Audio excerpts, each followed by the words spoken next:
Dipanwita, uh, your mission at Sorcero is to transform lives through the most effective use of the world's scientific knowledge. And you have two products now in the market. So, how about we start with a brief overview of what kind of problems these products solve and why these problems are important? Artem, thank you very much for the invitation and the opportunity to chat with you about what we're building at Sorcero today. Sorcero was started because we saw a uniformly mission critical problem across life sciences, which is that the team that is tasked with collecting all of the data, internal and external, about their products, their efficacy, safety, uses, and then collect it, analyze it, and distribute it to both internal and external audiences. And this team is called Medical Affairs. They did not have the workflow, the tools, or the analytics workbenches that they would need to serve this mission. At the same time, we all know that life sciences as a market is becoming more and more data-driven, where both prescribing behavior as well as paying behavior is being driven by the data on the drug and their efficacy and suitability for that particular use case and even that particular patient. So being unable to fulfill that data mission at scale really hampers our customers from fulfilling their mission, which is saving patient lives. And that's what Sorcero, that's why Sorcero exists. We are a analytics platform and specifically a medical analytics platform for life sciences companies. Our customers use us to monitor the field, to have situational awareness, to have competitive intelligence, but more important and more interestingly, to understand how their products are doing in market, where there may be gaps in the data backing the use of their products, and how and when and to whom they can share that data, which is scientific and medical in nature, so that their target patient populations get the best treatment in a timely manner and are able to pay for it. What would be some of the good examples of potential customers or actual customers? And maybe we can look at the problem through the lens of how do they address these issues without Sorcerer now? Sure. I think that's a great question. So our customers are tier 1, tier 2 pharma companies with usually multiple products in market across therapeutic areas such as oncology, neurology, hematology, etc. So we're agnostic of therapeutic area. That would be the largest customer base. So we have two products in market, as Artem mentioned. Our first product, which went to market in early 2021, is called Intelligent Publication Monitoring. Publications remains one of the biggest sources of data and information for our customers. And publications span researchers as well as physicians, and can really tell them how their products are doing, again, where there are gaps in evidence, and even if there are any dosage issues or adverse events or safety concerns emerging from those products. So intelligent publication monitoring is a business user-facing application that is used by both top-tier pharma as well as some early-stage public biotechs to understand and know and track their field, their asset, their molecule, or their drug, focused on the literature data or the literature-based data. As of a few weeks ago, we are also now the largest open access scientific literature database in the world. So we're not just bringing the journals but we're actually covering local journals from across the world, making sure that our customers have a truly comprehensive overview of everyone who might be working on that particular disease area and might even be working with their particular product set. So that's IPM in a nutshell. It is not a search tool. It's actually an end-to-end workbench. One of the most important things that our customer base in medical affairs is missing today is workflow. So to answer your initial question about how are they doing this work today, they're doing it by searching one by one in different search engines, sometimes a point solution, assembling that in Excel sheets and PowerPoints and PDFs, sometimes dumping it into their document repositories, and then writing reports. This is done both by internal teams as well as outsourced teams. One of the other things you'll find is a lot of this work is being done by specialty consultants in specialty consulting firms that are pretty massive. And both these external consulting teams, as well as the internal teams, are unable to scale any further. They're unable to speed up and handle the fact that, healthcare data at large is growing at a 39% CAGR. And even more important, they are lacking comprehensiveness and timeliness. So, in a market where data can lose you $1 million a day in revenue and also impact patient lives, having timely, scalable systems that can keep up with the pace of content, the pace of regulatory, and the pace of demand from your end customers for data, absolutely essential. And that's really what Sorcero supports with both IPM as well as MIM. Before I jump into MIM, Artem, do you want to dig in any more in what I was just talking about?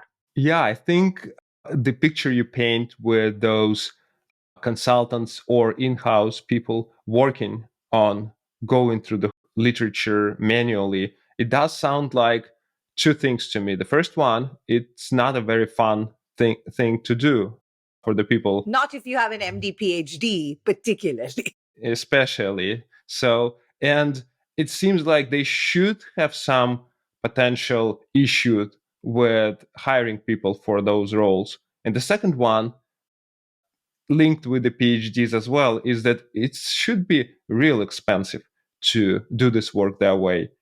Is that It is. the way it is? Yeah, nodding vigorously. So I think two things. There is a data point on this. There are only about 600 MD PhDs with that right set of qualifications that even are created every year, I think, in the US. So really not that many of them. They're expensive to their employer. Fully loaded, you're looking at a cost per employee of over $300,000 a year. So being able to augment and amplify their expertise and keep them focused on engaging with healthcare providers, with KOLs, with patient advocacy groups, whoever it may be, and keeping them focused on being able to analyze the data rather than having to label it or hunt around in 15 different data streams, absolutely essential. I think it's also important here to draw out or to remind folks the fact that if you were in retail, you would have a voice of customer platform. It is considered absolutely essential to know everything from footfall to web traffic to mood to propensity scoring. We have thousands of data points per target customer on how to get them to buy your product and then buy more of it, right? And we have this for shoes. The fact that we don't have that level of specific targeted analytics around how to treat patients better and how to give them the best combination therapies, and that's a big one right now, is both personalized medicine and combination therapies in a timely manner, that also seems like a bit of a market failing in terms of what are we focusing on. So it's both the inefficiency and the expensiveness, but also from a mission standpoint, this is something that's a must have. It is absolutely a must have. It takes time for different industries to get to that stage, and maybe e-commerce or retail in general was a bit uh, sooner there. But you're right, and I think we should see it across the board, and especially in such an important industry as healthcare or life sciences overall. Mhm. And now, in terms of replacing some of that manual effort, or I would even say improving on that manual effort by introducing the product, what kind of results your customers see when implementing Sorcero for Sure. analysis of the literature? So we measure ROI in a short, medium term, and then long term implications for our customers. The first thing they see is reduction in time spent. So, and we published on this with a few of our customers, but our literature monitoring product reduced time to review and create reports by 88%. So that's a massive jump. Just out the gate, you are now looking at what you only should look at. You understand why you're looking at it. You're able to click a couple of buttons and create a draft PDF. Then you can take to completion and share it. So that piece, really important. We're also seeing massive cost reduction for our end customers, because the only way this problem could be solved was just piling on people. So in a market and in an industry that belt tightening is still an important thing, having cost effective solutions where they can still continue to do what they have to do, but in a cost effective manner, very essential. So there's a cost saving element to that. Then we start to move into slightly more strategic goals or strategic ROI. The next thing that people talk to us about is unification of data. So far, they were able to consider a single data stream at a time. At this point in time with Sorcero, and particularly with our medical insights management product, which gives our customers an omni-channel view, they're able to unify internal and external data sources, combine their CRM notes from their field medical teams with literature, with social, with congresses, with ad board summaries. And that data unification gives them a comprehensive outlook and actually gives them a better quality of signal on where to look at and why. So that piece comes up.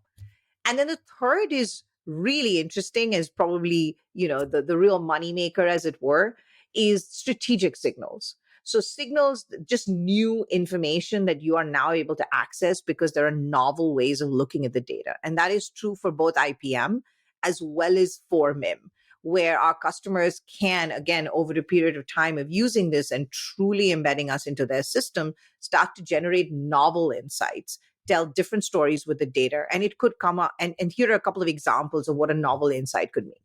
Number one, a combination therapy. You find out that physicians are using your drug in combination with another company's drug to treat a particular patient population that was not maybe indicated or known at the point the drug was commercialized.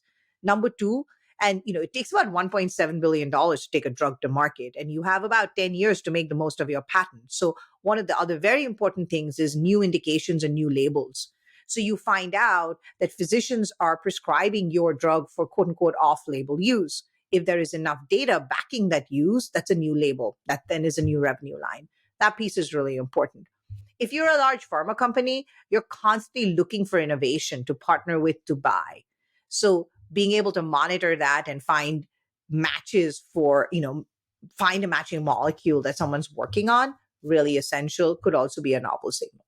So this is what I mean about immediate time reduction, cost reduction, speed, medium-term comprehensive coverage, longer term, catching on to novel signals, novel information, novel ways of looking at data that gives you a strategic edge.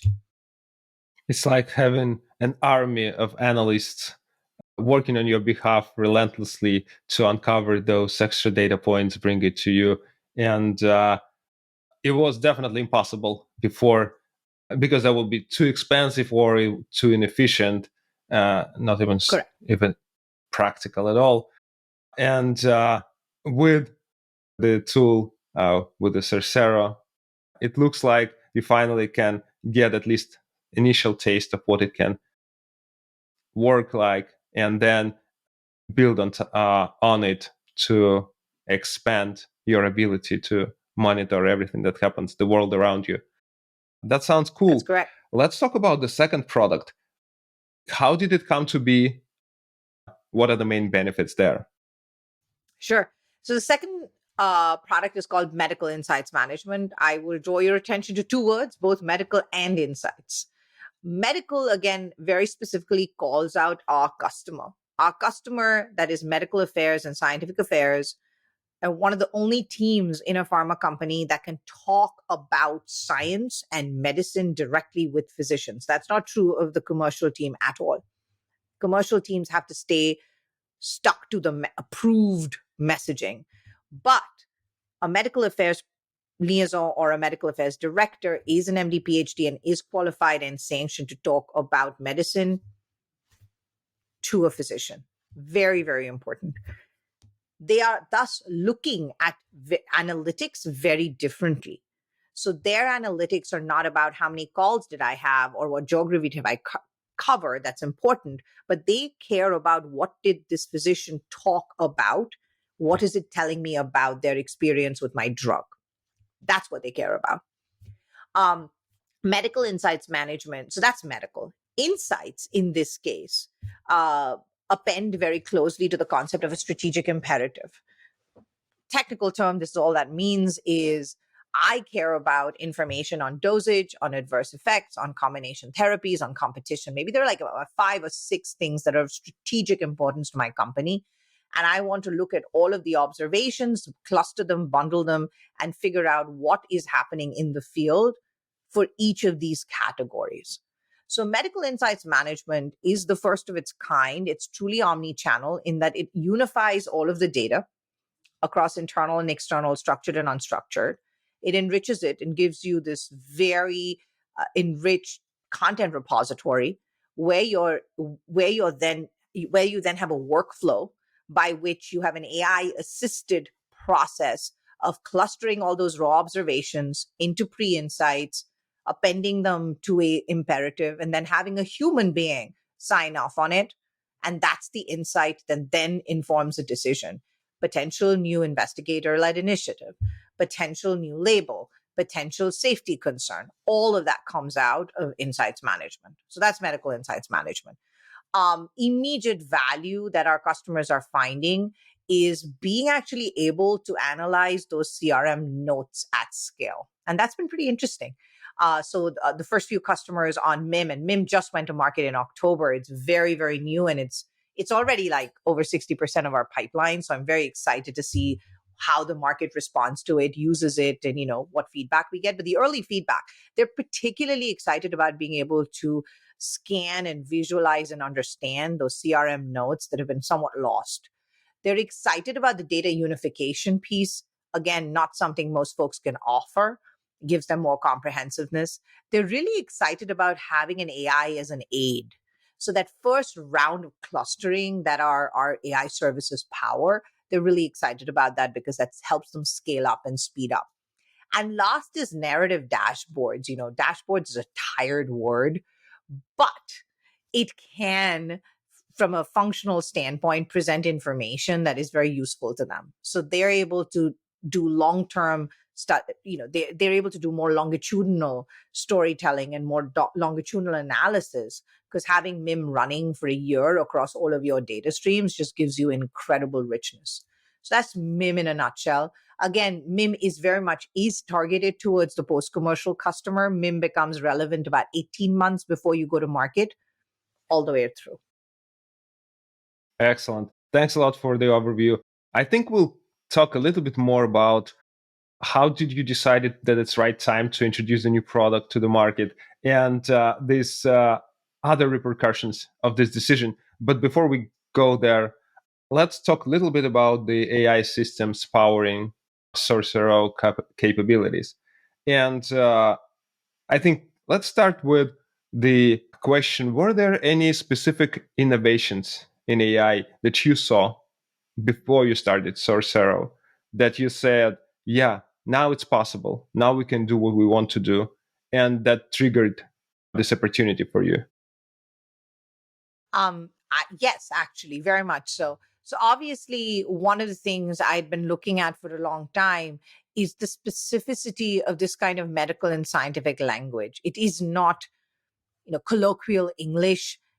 And not only is it somewhat gnarly and dense, but a mistake cannot be allowed. And even simple things like sentiment don't mean the same thing when you look at medical. So I would say the first thing was, back in 2018, we looked at LLMs as one, a baseline tool that gave us the ability to start working on language more seriously. Of course, an LLM needs to be tuned many times over, and that's where much of our innovation lies, is in making it usable for industry. But that's a piece that was important. Transfer learning models, as they became more commercially applicable, were also important. So I would call those two things out. In addition to that, Sorcero's innovations have been a lot in the space, and that's also where some of our patent portfolio lies, is in hierarchical ontologies. And how do you take a base layer of an ontology and start to tune it to a point that it is very specific to a customer? So our AI, we have about 5 to 7 AI services that power various features in our products.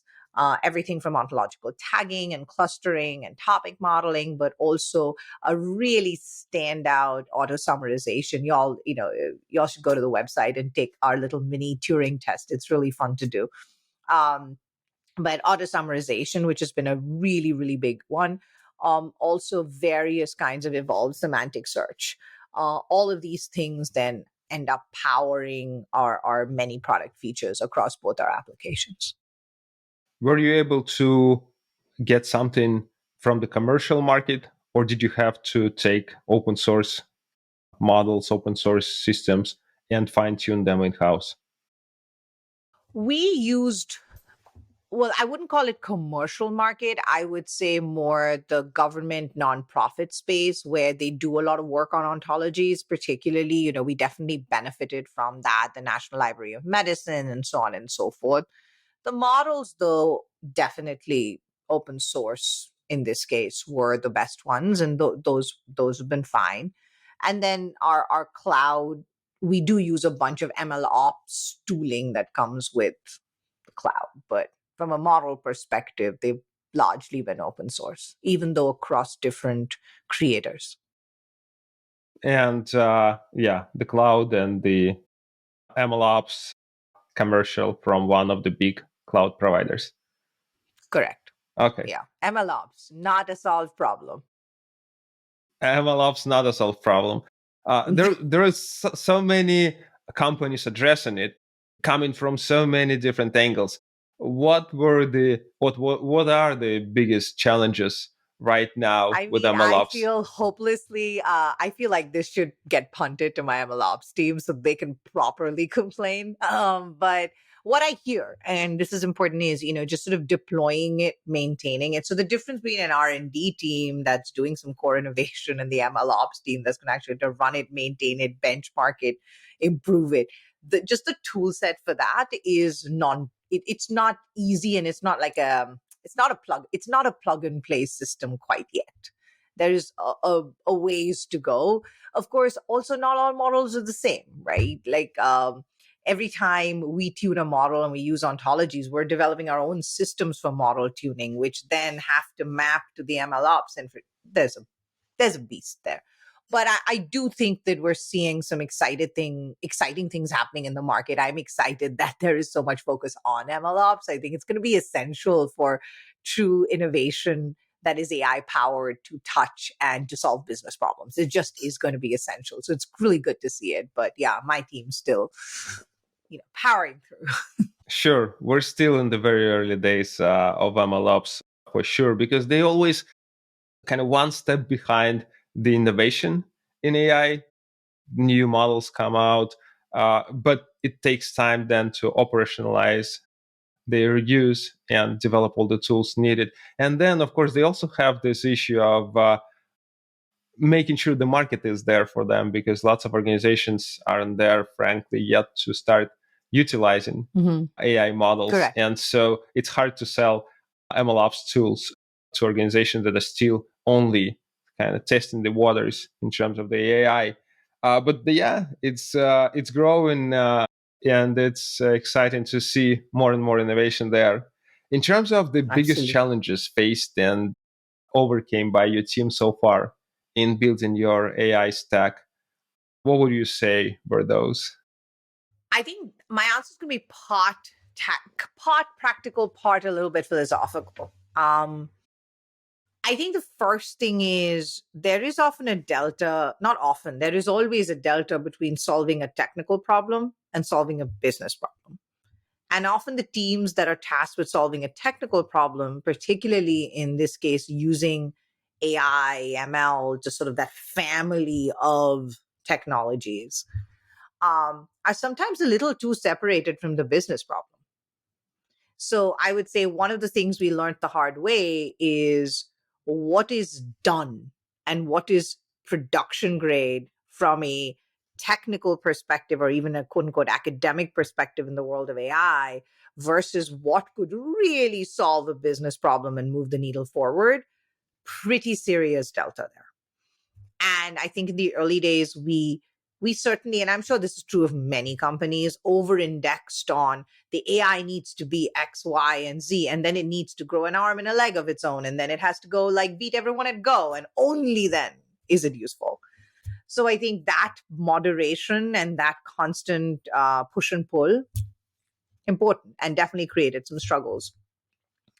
I think the other thing is we experienced, like everyone else, that there is, again, a delta between demoing something and then having it power a product feature at scale.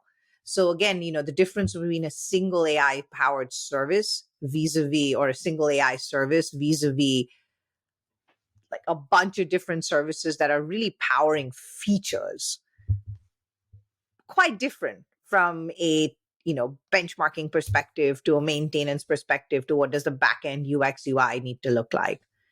I think third, that was really interesting, that or at least I found very interesting, is building trust. So how do you build trust?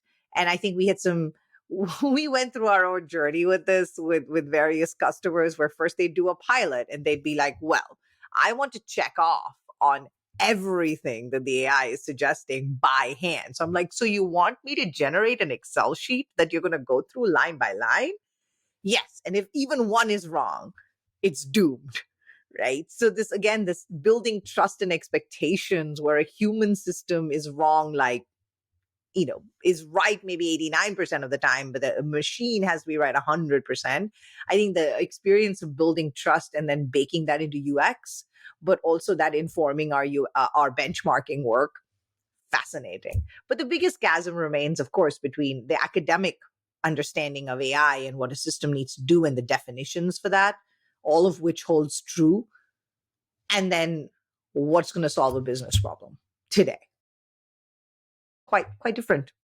Absolutely. This is the line that goes through, I think, lots of my conversations with founders, that taking a model that has been described in some paper with the results that have been achieved there is nothing, is like 1% of what needs to be done before you actually can deploy this model in production to achieve results in production environment with the data that is not perfect, with all the other parts of the systems working together and that need to kind of be able to communicate well. This is not an easy thing at all. So 100% agree with you here. And on the other notes, on the other points you mentioned about AI team kind of being a little bit separated, and then also kind of trying to build a perfect AI before it's ready to be used. It's also and overcomplicated things. These are also very important things to watch out for and make sure you don't kind of let yourself dive or I don't know, drown in.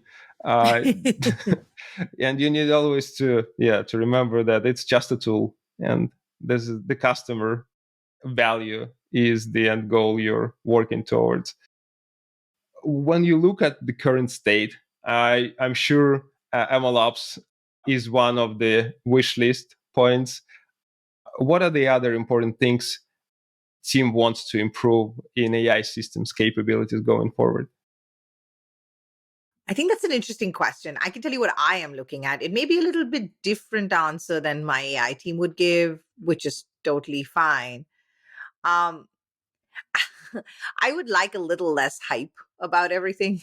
It's really, really helpful.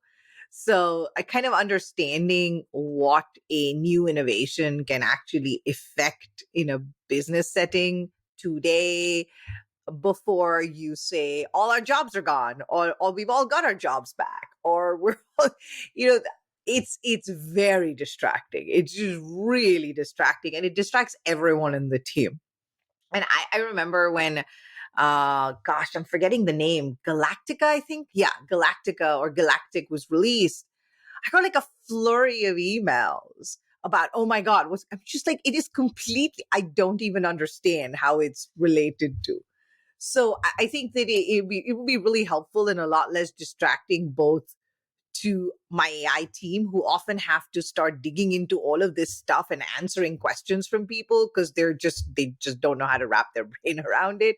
So half the times I'm like, okay, guys, you need to, you know, write out an analysis of all of these things that are happening in the world of AI vaguely, and whether it's going to kill us or not, or help us or not, or what are the implications of it on the business. And I'd rather they be like, I don't know, building models and maintaining them or pushing them out to production. So that's been a little bit like, it's been annoying. It's great, but it's also these hype cycles in AI are just very, very distracting. So just from my perspective, that just really comes back to me. For sure, the hype sells views, and the rational, measured approach to news does not bring clicks and views. And so we kind of inevitably Hey, now find we have generative ourselves, AI, so that's the new one. yeah, this is a new cool tool that you can generate hype about on a daily basis, especially using itself to generate that same hype, which That's is, even better. You yeah, can that's even lazy better. generate hype. You just write something like, put together a viral article about how generative AI will do X, and you get it. Absolutely. Although I will say, for us, and then we should move on to our next topic. One of the interesting things we found is one of these generative AI tools managed to generate real sounding enough fake science that it started to fool scientists.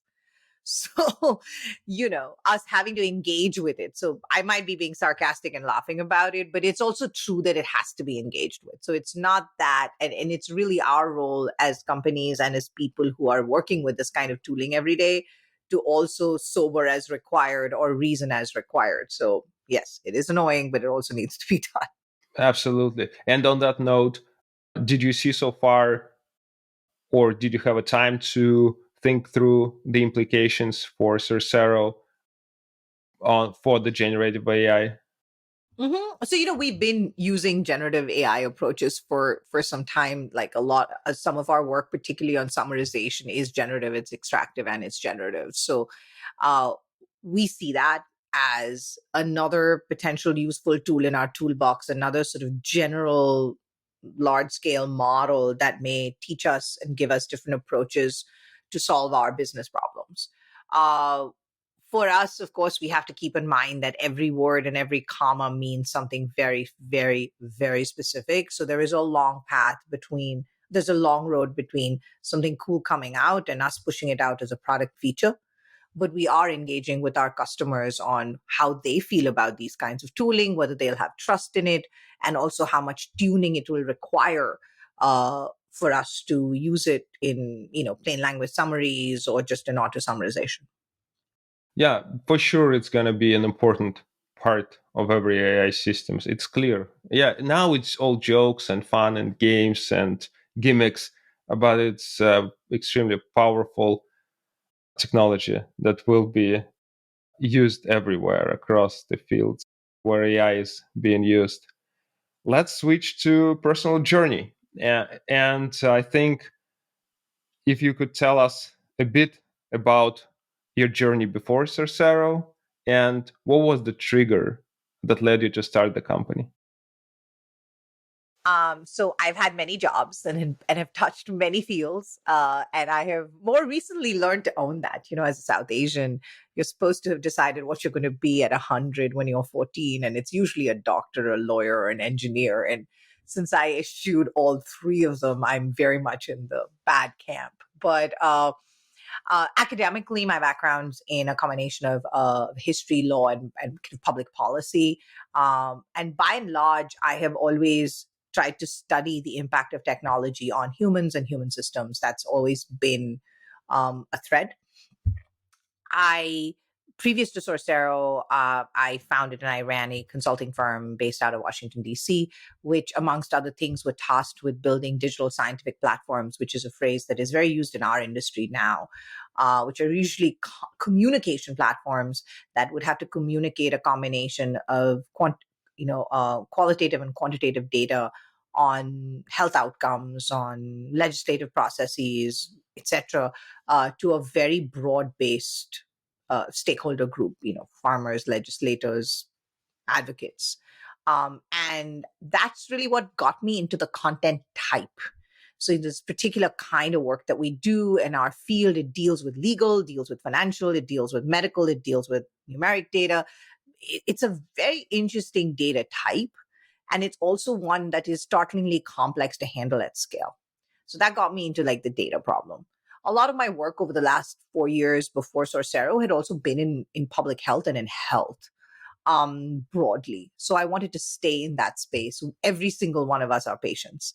And most of us don't actually know how we're actually being treated and how these decisions are being made behind our treatments. And I was very, very curious about that, even intellectually, about how my parents were going to be treated or how I am being treated. So that sort of stuff.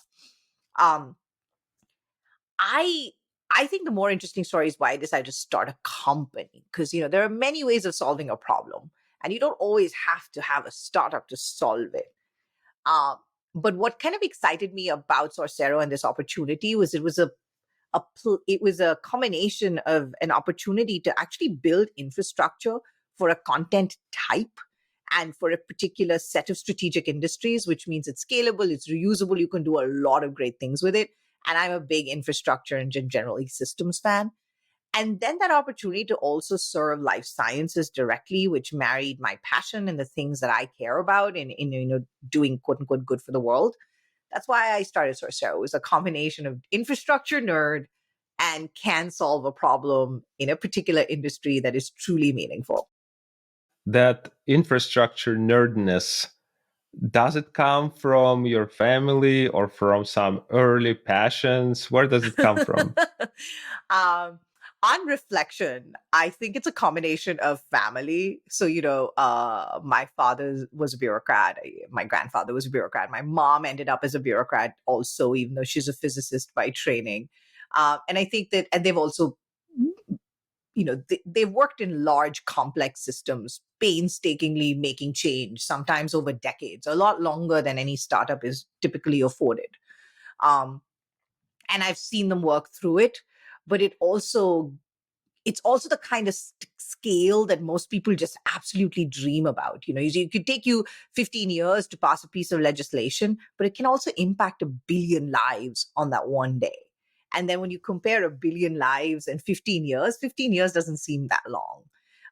So I think I developed a real appreciation for the slow moving wheels of change that can also come with great scale from a very early age. I also think it comes from science fiction and kind of the books my mom fed me. Like you read Foundation at like 11 or 12, your brain is completely turned upside down. And I think it's that combination of the education I received, the books I read, but also seeing a family of people really dedicating their lives to changing systems, no matter how painful or slow. Was your mom a big fan, or is your mom a big fan of science fiction? She's a little more fantasy from what I am seeing. Actually, yeah, no, she doesn't like fantasy. She likes science fiction and murder mysteries. Okay. And so that's her passion. That's an interesting point you brought up, that being exposed to science fiction early maybe changes your brain a little bit. And I wonder if someone ever tried to test this hypothesis and see how kids who were exposed versus kids who never were exposed to science fiction. It's I mean, very I think interesting. that when I talk to a lot of the other founders in the space, and I do find that there is a set of books and passions that seem somewhat common. And, we all have different backgrounds. I mean, I also really like art or other stuff, but I think it just gives you an ability to think about a world that is far enough removed where your imagination is truly unbound. It's so divorced from reality that it's almost more real. And you can truly inhabit it in your mind, and it makes you so much braver about saying, okay, sure, yeah, I'll build the Hitchhiker's Guide to the Galaxy, and it has been built. So, also, what do you think about that? But I would posit that at a certain age, when you're unguided reading sci-fi, it does change how you look at the world. At least changed mine.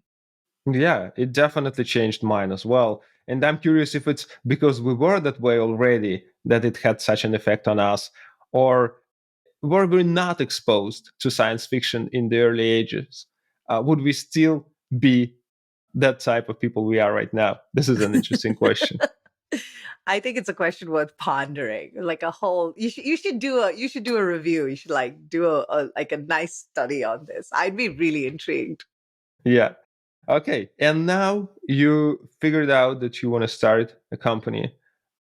How did you go about building your initial team? What kind of people you were looking for? What kind of qualities?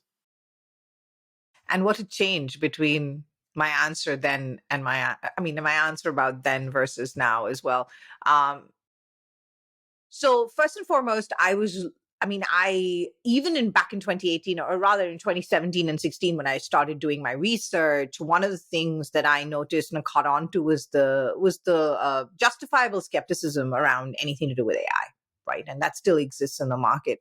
So I was looking for folks with credibility and with a real understanding of where these systems come from, not just what they do today, but a little bit of the history of where they come from, what initial problem sets were people looking at when they started building out these systems. I met Walter Bender, our co-founder and now chief scientific officer, at a dinner, and we just got talking about things that interested us. We talked about, yes, science fiction as one of the things that, and drawing inspiration from certain products and approaches described in certain books we'd read, and our passion for education and so forth. Um, and when I kind of described to him what I wanted to achieve in the world, which wasn't exactly this beautifully articulated business model, but what I wanted to achieve in the world, he was like, yeah, okay, cool, I want in. So I would say that our early team uh, were a bunch of people who had enough credibility to make a good faith attempt to solve the problem, but might be approaching the problem more from an infrastructure standpoint than like a straight up business problem standpoint. Once we had solved some of the infrastructure challenges, which were not de minimis at all and needed time and money and effort and many rounds of mistakes to solve, then we started changing the complexion of the team to now, if you look at the exec team, there is a lot more of the I know how to build unstructured data analytics. I know how to do life sciences. I know how to handle this kind of a, engineering organization. So that shifted a bunch. But my early team was all about united in vision, united in mission, and really excited about that particular problem set. And in a lot of sense, this initial team, it's hard to imagine it being a different way. Some You cannot probably get the people who are already kind of understand the industry, because they will come to you and they will ask you like, what exactly are you offering? And you say like, I'm not offering yet anything, I'm just like starting figuring out what is going to be offering. And then maybe like, okay, I have those other startups that are farther along already, they know what they're offering, so I maybe go and join them as an exec rather than a small team of people just trying to figure out what they're going to do. So do you think it's by necessity should be a group of more of a vision aligned than a industry aligned or a subject matter expert, or it can be in different types of groups depending on pure maybe chance? Um, I'm going to say sort of maybe three things about it. One is I've seen both kinds of teams build very successful companies, right? Like a team of tight knit people who have experience in all the relevant areas and are solving a very specific problem that they're very familiar with. And you often see a certain degree of acceleration and clarity come in on the early days, which has its pros and cons. The pros, of course, being you have acceleration, clarity, and revenue in like year two, maybe, or even, trending towards profitability in year 4. All of this is incredible. But you also sometimes in these teams, because exceptions do prove the rule in this case, but you might find that they struggle to innovate or they struggle to bring in information from adjacent industries or adjacent verticals, which I still think is very important, is that analogous thinking is still a really important component to have in any organization, mature or immature. So I've seen those kinds of teams succeed a bunch.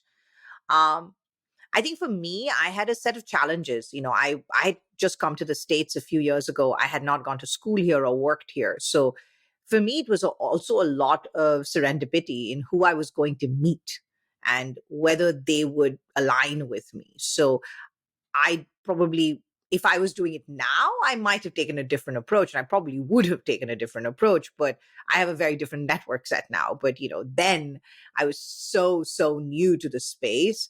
I was leaning much more on vision alignment and so forth, knowing that if we got a solid core, I could then build that team around it of the people who know and have done it before and are just looking to scale. So that those are like the two separate points of the comments about the teams that just know and really succeed, and then why I chose this journey. And if you put me back in 2018, I might have done a version of this again. But the third point I wanted to sort of make about these teams is I do feel like certain folks are designed to go from 0 to 1, and not everybody can do it. Many of those folks, though, don't also like the 2 to 10. They want to be in this crappy environment where they can have their fingers in multiple pies, where processes isn't the first thing you're thinking about, where things are much more by the skin of your teeth. And they're okay with it. They love it. There's a resilience in them around that. But, once things are on rails, they're not that intellectually engaged anymore. And I certainly know there are folks on my team who are going to be a lot less excited about scale than I will. But there are personalities here to consider as well. Right. So on that type, making sure that you start with the people who are the best fit for the 0 to 1 stage, and not the other group who may be great, who maybe will shine at 1 to Yeah. 100, but And I've will definitely made struggle. mistakes in that regard, kind of bringing in the 2 to 10 people too early and then like them not being able to succeed in this particular kind of environment. And I've seen that happen, and it's not fun for either party. So I think just that just kind of knowing, is this personality going to love it and succeed and knock it out of the park versus they're really not going to love it, and thus no one else will either. Do you think it's possible to realize that, understand it before you bring this person on, what kind of person they will be? I think so. I think I would do a much better job of it today than I would have a few years ago, and that's been my personal learning journey as well. But yeah, if you kind of look at where they have been at, but not just where, but at what stage, what do they actually do there, which I think a lot of people forget to ask, right? You just have a big brand, but the first 50 at big brand versus the 1,000th person at big brand, very different. So I now know what to look for. And if I'm scaling if I'm starting to build out my commercial org, I want the people who are first 50, not number 1,000. It just they won't bring the same things to the table. They won't know how to build something from nothing. I also think that it's interesting. There are other interesting ways of finding out. For example, one of my favorite questions is, why do you want to join such an early stage startup? And I now know, I think, how to be able to tell whether they're doing it because they think that they're going to bring the credibility to the table, or they're doing it because they really want to get their hands dirty. And it's not the same thing. Talk about it. How do you understand which one is it? Ooh, I think it's very case by case. But I think picking up on motivation is probably one of the things that I've had quite a learning journey, and I'm still on it. But if you ask somebody who is, at an exact level and has done and has had big roles in other companies, why you want to start in the bottom, essentially, again, Their answers could be, listen, I was happiest and most productive when I was starting on the ground floor, and I was just building something, and I have this team of people, and we're all builders, and we all just, this is what we do, this is what keeps us alive. You're like, okay, cool, you're that kind of a person. And then you have people who be like, well, I come in and I bring in order and processes, and I come in and I grow the company up. That like a little bit sets off some warning bells in my brain, because they see themselves as an adult in a room full of children, which is always a terrible way of approaching a new organization. So I can tell you that, like, I've had both, and you can tell which type has been super successful and which type is like, oh, you don't maybe want to be the adult in the room. Both are very important. Both notes that you made. First, what kind of things the person done before? If they never done that scrappy initial stage of a function or of a company overall, it may be hard for them, just because they frankly don't know how it all started and what kind of challenges were there at that point. So this is important. And then with what attitude they come. And builders, you can tell builders, you can tell those scrappy folks, even if they became, maybe accidentally they became big bosses, and now they're like bored and don't want to stay big bosses. They want to back to the thrill of being on that ground floor and growing the thing up. And learning to see this is a very important skill. Okay, and now when you're hiring people today, when you're building your culture today, what are you building toward? What kind of company, culture-wise, you want Sorcero to become? So first and foremost, it's a culture of excellence and of mastery. I hope that everyone on my team today and in the future, that each of them have something that they wish to master as an individual. And it could be something they do at Sorcero. It could be something else. Like they could be, I don't know, mastering making the perfect bibimbap for all I care. But I think it's really important that they have in them a true desire to be the masters of something and to be excellent. Um, Sorcero has a culture of sort of honesty and transparency. We just, we're a fairly transparent organization. Goals are common, wins are common, losses are common. You want that. A culture of intellectual humility and integrity, where I'm super happy to admit if I've made a mistake or was wrong, or have someone overrule me because they are right and they have the right data. That culture, and not feeling weird if you're the boss or the manager or the senior and we're wrong, like that's not the culture of intellectual integrity and humility. I think is super important. And then one of true collaboration, kind of understanding that at this stage of a startup, and for the at least the next two stages, we win or lose together. Like there is no way one of us will win and the company will still lose, and those are not games we want to play. So inherently, this is a culture of people who are committed to the same goal. And I saw a little bit of that, this was really fun. We did a 2-day exec retreat earlier this week, and it was CTO, CPO, chief commercial, and me. And we're all in DC, and we were in office for 2 days, doing OKRs for the company, product roadmap, sales pipeline, cleaning up value prop and mission. And it was smooth. I was not without debate, but it was smooth and it was pleasant. It was fun right through it, even through the debates.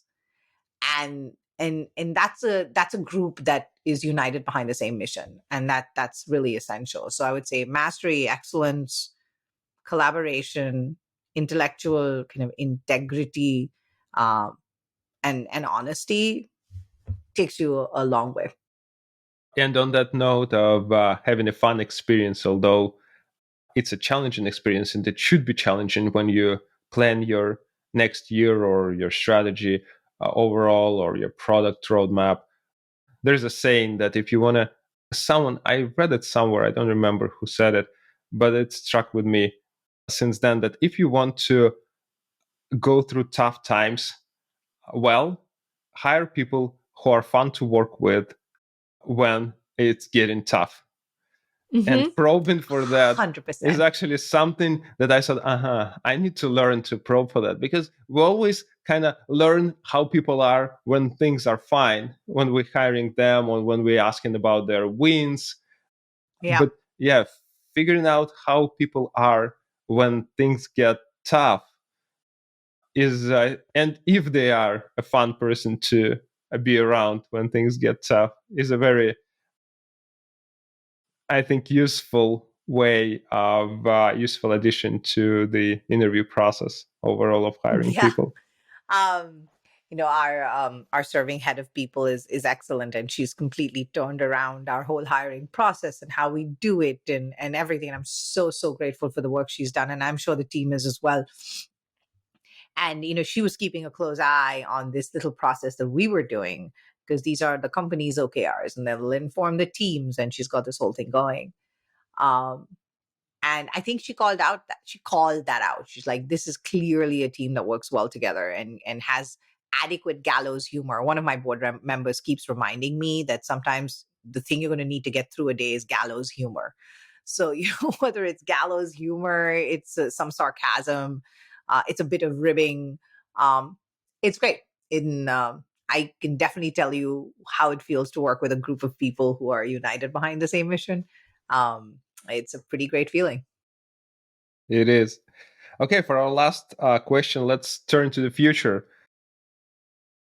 What do you see as the long-term goals for Sorcero as a company, and what do you see how the market is changing, and what kind of inflection points will happen in the market that will make market adopt the AI analytics technologies at a massive scale? Such a great question. Also one of my favorites to nerd out about. So let me start with let me answer your question about Sorcero's future, and then I'll talk to you about the market. Uh, with Sorcero, as you know, we are a vertical SaaS company. Our chosen vertical is life sciences. And within that, we're starting with medical and scientific affairs. Over the next several years, 3 to 5 years, we expect to scale fully into that market and become truly a command center, as it were, for medical analytics, and the place where whatever team across the pharma company will go to understand medical analytics, their medical data, the performance of their products, and so on and so forth. That's the long-term goal. We, of course, continue to have somewhat adjacent applications in fintech and in the payer community and the provider community. But we're laser focused on life sciences. That's where we see the opportunity, but that's also where we see the most meaningful work for our team. So markets and inflection points. When I started figuring out what we're going to do at Sorcero, I was reading, as one does, a bunch of reports from the McKinseys and Deloittes of the world, and two that jumped out. And there were two seminal reports that came out in 2018 that talked about medical affairs and 2025, and sort of by 2025, and I'll never forget this data point.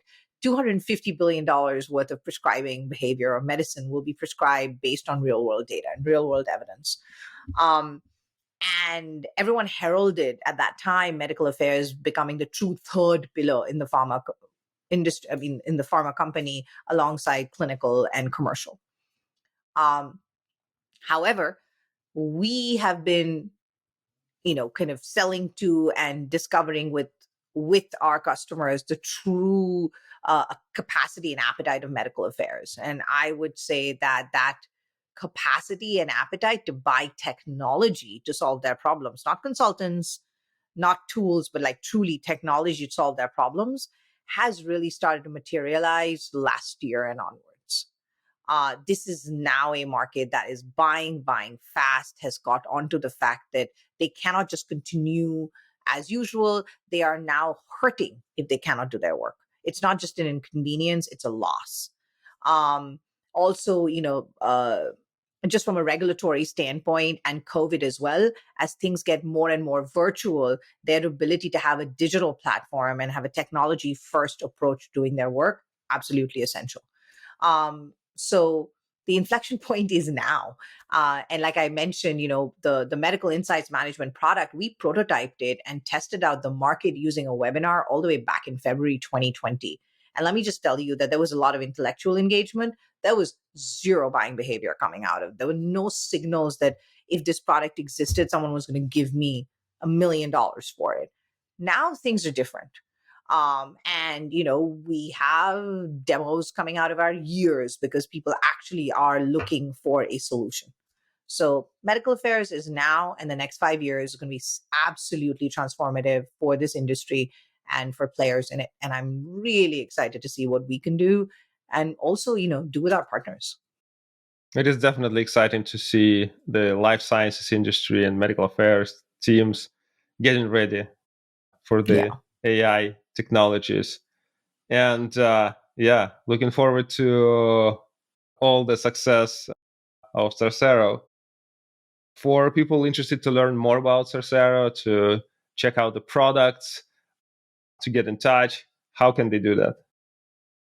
So you can always get us at info@sorcero.com if you want to drop us a note. Please sign up for a demo on the website. We would love to hear your feedback on the product. If you think you know users, potential users of the product or buyers, please also send them to us. And if you're just intrigued about all this summarization stuff I've been talking about, there's a fun little Turing test on our website that you should take. And I'm curious to hear how that goes. We'll link all those links to the show notes so people can follow them and check them out. And Dipanwita, thanks a lot for joining me today. It was a great pleasure to talk to you. Thank you, Atam. It is a pleasure.